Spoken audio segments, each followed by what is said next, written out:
Hypothyroidism নিয়ে 10টি অজানা তথ্য আপনাদের সামনে আজকে তুলে ধরব। থাইরয়েড ডিসফাংশন বা থাইরয়েডের সমস্যা নিয়ে আজ অবধি আমরা অনেক ভিডিও বানিয়েছি, অনেক প্রশ্নের উত্তর আপনারা পেয়েছেন, কিন্তু এই 10টা গুরুত্বপূর্ণ তথ্য এবং অজানা তথ্য এগুলো আপনাদের জানা দরকার বলে আমার মনে হয়েছে, সেই জন্য আজকের এই ভিডিওর অবতারণা। 1 নম্বর, যে টিএসএইচ নর্মাল থাকলেই সব সমস্যার সমাধান হয়ে যায় না। আপনার টিএসএইচ নর্মাল হয়ে গেছে বলে থাইরয়েডের যে সবকটা সিমটম বা লক্ষণ ছিল সেগুলো চলে যাবে তার কোনো মানে নেই। যেমন চুল পড়া থাইরয়েডের সমস্যা হয়, আমি মানছি, কিন্তু ভিটামিন বি 12 এর অভাব, ভিটামিন ডির অভাব, প্রোটিনের অভাব, আয়রনের অভাব বা লোহার অভাব শরীরে, তার জন্য তো চুল পড়তে পারে। যেমন দুর্বলতাতে depression, anxiety, sleep apnoea, diabetes, অন্যান্য অনেক কারণও হতে পারে। সুতরাং থাইরয়েডের যে টিএসএইচ নর্মাল হয়ে গেল আর আপনার সব যে উপসর্গ চলে যাবে তার কোনো মানে নেই। টিএসএইচ নর্মাল হয়ে যাবার পরেও যদি কোনো উপসর্গ থাকে, সেটা আমাদের পরবর্তীকালে কিছু পরীক্ষা নিরীক্ষার মাধ্যমে, কিছু ক্লিনিক্যাল এক্সামিনেশনের মাধ্যমে দেখতে হয় যে আর কিছু সমস্যা শরীরের মধ্যে অবশিষ্ট আছে কিনা। 2 নম্বর, যে কম হাইপোথাইরয়েডিজম আছে, মাইল্ড হাইপোথাইরয়েডিজম, এর সবসময় চিকিৎসার প্রয়োজন নেই। মনে করেন টিএসএইচ আছে 6.3, এবার পেশেন্টের কোনো সিমটম নেই, না তার ওয়েট বাড়ছে, না চুল পড়ছে, না কনস্টিপেশন হচ্ছে, না লেথার্জি বা দুর্বলতা হচ্ছে, তাহলে এই ক্ষেত্রে ওষুধ দেওয়ার কোনো প্রয়োজন নেই। আসলে ওষুধটা দিতে হবে কতগুলো সিচুয়েশনের উপর বেস করে। একটা হচ্ছে পেশেন্টের অবস্থা, তার বয়স, তার শরীরের মধ্যে অন্য কোনো রোগ আছে কিনা, তার গর্ভাবস্থা আছে কিনা বা প্রেগনেন্সি আছে কিনা, এইসব ব্যাপারের উপর ডিপেন্ড করে। যে থাইরয়েডের টিএসএইচ টেস্ট করে থাইরয়েড দেখলেন যে গন্ডগোল আছে, তখনই ওষুধ শুরু করে দিতে হবে তার কোনো মানে নেই। আবার কিছু কিছু ক্ষেত্রে সাবক্লিনিক্যাল হাইপোথাইরয়েডিজম হচ্ছে, সেক্ষেত্রে হয়তো ট্রিটমেন্টের দরকার হতে পারে।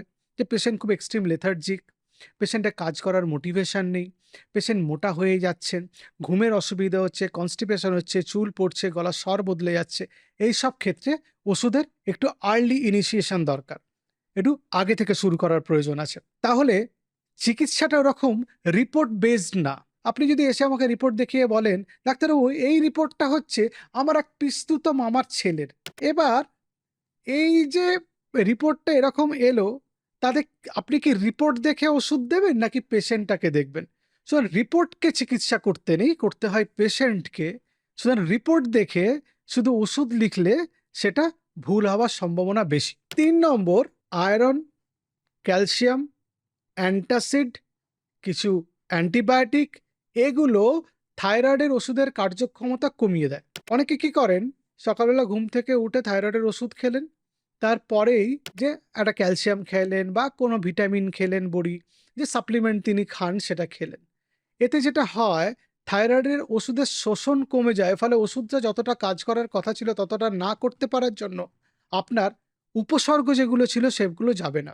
গুরুত্বপূর্ণ হচ্ছে আপনি কিভাবে থাকছেন এবং আপনি কিভাবে ওষুধ খাচ্ছেন, এবং অন্যান্য ওষুধগুলো, থাইরয়েডের ওষুধ খাবার কত ঘন্টা পরে খাচ্ছেন।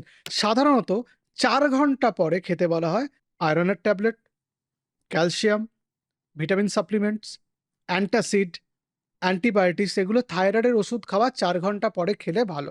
4 নম্বর, কফি থাইরয়েডের ওষুধের কার্যক্ষমতা কমিয়ে দেয়। অনেকে খুব কনসেন্ট্রেটেড কফি খান, অনেকে ব্ল্যাক কফি খান সকালে, অনেকে এক্সপ্রেসও খান।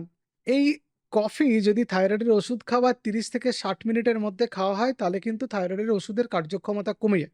সাধারণত চা কফির থেকে কম ক্ষতিকারক, কিন্তু তাও 1 ঘন্টা পরে খাওয়া উচিত। কফি খেলে 1.5 থেকে 2 ঘন্টা পরে খাওয়া ভালো, যাতে থাইরয়েডের ওষুধের শোষণের কোনো অসুবিধা না হয়। 5 নম্বর, থাইরয়েডের সমস্যা থাকলে এবং সেটা আনকন্ট্রোল থাকলে, স্পেসিফিক্যালি হাইপোথাইরয়েডিজমের কথা বলছি, তাহলে আপনার কোলেস্টেরল বাড়তে পারে। এলডিএল কোলেস্টেরল অ্যান্ড ট্রাইগ্লিসারাইড দুটো বাড়ে।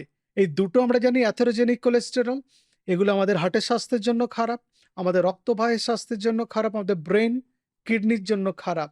সেজন্য যাদের কোলেস্টেরলের সমস্যা আছে, বর্ডার লাইন আছে, তাদের যদি হাইপোথাইরয়েডিজমটা ঠিকঠাক কন্ট্রোলে না থাকে, সেটাকে যদি কন্ট্রোল করেন, দেখবেন কোলেস্টেরলটাও কন্ট্রোল হয়ে গেছে। তারপরে যাদের কোলেস্টেরল কন্ট্রোল হচ্ছে না, তার যা গাইডলাইন আছে চিকিৎসা, সেটা তাদেরকে ফলো করতে হবে। কিন্তু আইডিয়ালি যাদের কোলেস্টেরল, থাইরয়েডের সমস্যা দুটোই আছে, আগে থাইরয়েডের সমস্যার সমাধান করতে হবে, তারপরে যে রেসিডুয়াল ডিসফাংশন আছে, মানে ডিসলিপিডেমিয়া আছে, কোলেস্টেরলের পার্টের যে অসুবিধা আছে, সেটা চিকিৎসা করলে কোলেস্টেরলের ওষুধের ডোজটা কম লাগবে। 6 নম্বর, হাইপোথাইরয়েডিজম থেকে কিন্তু ফার্টিলিটি বা বন্ধ্যাত্বের সমস্যা হয়। এই যে হাইপোথাইরয়েডিজম হয়, এটা ওভুলেশনে প্রবলেম তৈরি করে, মানে ওভারি থেকে, মহিলাদের ওভারির যে অংশ, সেখান থেকে যে ওভুলেশন হয়, ডিম বেরোয়, সেটাতে প্রবলেম তৈরি করে এবং তার জন্য ফার্টিলিটির প্রবলেম হয়। এবং যাদের হাইপোথাইরয়েডিজম আছে ইন প্রেগনেন্সি এবং সেটা যদি কন্ট্রোল না থাকে প্রপারলি, তাহলে কমপ্লিকেশন ইন প্রেগনেন্সি বেড়ে যায়। সেই জন্য থাইরয়েড ডিসফাংশন থাকলে সেটা খুব ভালোভাবে কন্ট্রোল করতে হবে। 7 নম্বর, হাইপোথাইরয়েডিজম থাকলে লোকে একটা অজুহাত পেয়ে যায়, জানিস তো আমার থাইরয়েডের সমস্যা আছে, সেই জন্য আমি মোটা হয়ে গেছি। আসলে যতটা থাইরয়েডে ওজন বাড়ার কথা বাজারে প্রচলন আছে, ততটা কিন্তু ওজন বাড়ে না। সাধারণত ফ্লুইড রিটেনশনের জন্য ওজন বাড়ে হাইপোথাইরয়েডিজমে, এবং সেটা 2 থেকে 5 কেজির বেশি না। মনে করুন একজনের শরীরে ওজন হওয়া উচিত 55 কেজি, তার ওজন আছে 80 কেজি। এই যে 25 কেজি বেশি হলো, এটা কিন্তু হাইপোথাইরয়েডিজমতে এক্সপ্লেন করা যাবে না। তা 60 হতে পারে, 62 হতে পারে হাইপোথাইরয়েডিজমের জন্য। বাকি যে 18 থেকে 20 কেজি ওজন বেড়েছে, সেটা অন্য কোনো কারণে। সেই ওজন কমার ব্যবস্থা করতে হবে, সেটার চিকিৎসা করতে হবে। তার জন্য পেশেন্টকে মোটিভেটেড হতে হবে, তার ডায়েট ঠিক করতে হবে, তার এক্সারসাইজ ঠিক করতে হবে, তার ডায়াবেটিস থাকলে কন্ট্রোল করতে হবে, তার স্লিপ অ্যাপনিয়া থাকলে কন্ট্রোল করতে হবে। তবে তার ওজন কমবে। কারো যদি অ্যাংজাইটি ডিপ্রেশন থাকে, সেটাও হ্যান্ডেল করতে হবে। সুতরাং ওজন বেড়ে গেলেই সব দোষ নন্দ ঘোষের মতো থাইরয়েডের উপর দোষ পড়লো, ব্যাপারটা তা নয় কিন্তু। ওজন বেড়ে যাওয়া একটা সমস্যা থাইরয়েডে, আমি মানছি, কিন্তু যাদের বেশি ওজন বাড়ছে, তাদের থাইরয়েডের সমস্যা বাদ দিয়ে আর কি শরীরে অসুবিধা হচ্ছে সেটা খেয়াল করা দরকার। 8 নম্বর, হাশিমোটোস থাইরয়েডাইটিস সারা বিশ্বে হাইপোথাইরয়েডিজমের জন্য সবচেয়ে প্রধান কারণ। এবার আপনি বলবেন আয়োডিন ডেফিসিয়েন্সি সবচেয়ে প্রধান কারণ, আয়োডিনের অভাব। সেটা যে জায়গায় আয়োডিনের অভাব আছে সেখানের জন্য, কিন্তু সারা পৃথিবীতে তার সব জায়গায় আয়োডিনের অভাব নেই। হাশিমোটোস থাইরয়েডিজমে থাইরয়েডের এগেনস্টে অ্যান্টিবডি তৈরি হয়েছে, থাইরয়েড ফলিকলসগুলোর ডিস্ট্রাকশন হচ্ছে এবং থাইরয়েড গ্রন্থি নষ্ট হচ্ছে। প্রথম দিকে থাইরয়েড হরমোন রক্তে বেশি আসে, কারণ গ্রন্থির মধ্যে যে হরমোন তৈরি হয়ে অলরেডি ছিল, সেগুলো রক্তবাহের মধ্যে চলে আসে।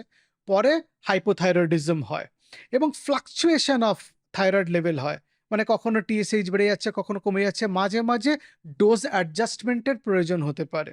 এবং স্ট্রেস থাকলে অটোইমিউন থাইরয়েডাইটিস বাড়ে, এটা আমরা জানি। কোনো কারণে স্ট্রেস বা মানসিক চাপ বাড়লে বাড়ে, সেই জন্য মানসিক চাপ নিয়ন্ত্রণ করতে হবে। 9 নম্বর, কিছু কিছু ওষুধ থাইরয়েড যে গ্রন্থির কার্যক্ষমতাকে ব্যাহত করে। তার মধ্যে লিথিয়াম, এটা অ্যান্টিসাইকোটিক হিসেবে ব্যবহার করা হয়, পার্সোনালিটি ডিসঅর্ডার, মুড ডিসঅর্ডারে ব্যবহার করা হয়। লিথিয়াম, অ্যামিওডারন হার্টের রিদমের জন্য ব্যবহার করা হয়। Interferon, immune checkpoint inhibitor, আর ক্যান্সার কেমোথেরাপি যে ড্রাগসগুলো আছে, সেগুলো কিন্তু থাইরয়েডের হরমোনের কাজ কমিয়ে দেয়, মানে থাইরয়েড গ্রন্থিটার কাজ কমিয়ে দেয় বলে থাইরয়েড ডিসফাংশন হয়। আর 10 নম্বর হচ্ছে, আপনার বহুদিন ধরে থাইরয়েড আছে বলে এর কোনো মানে নেই যে আপনার ওষুধের ডোজের পরিবর্তন হবে না। আমাকে একজন এসে বলছেন যে আমি 10 বছর ধরে থাইরয়েডের ওষুধ খাই।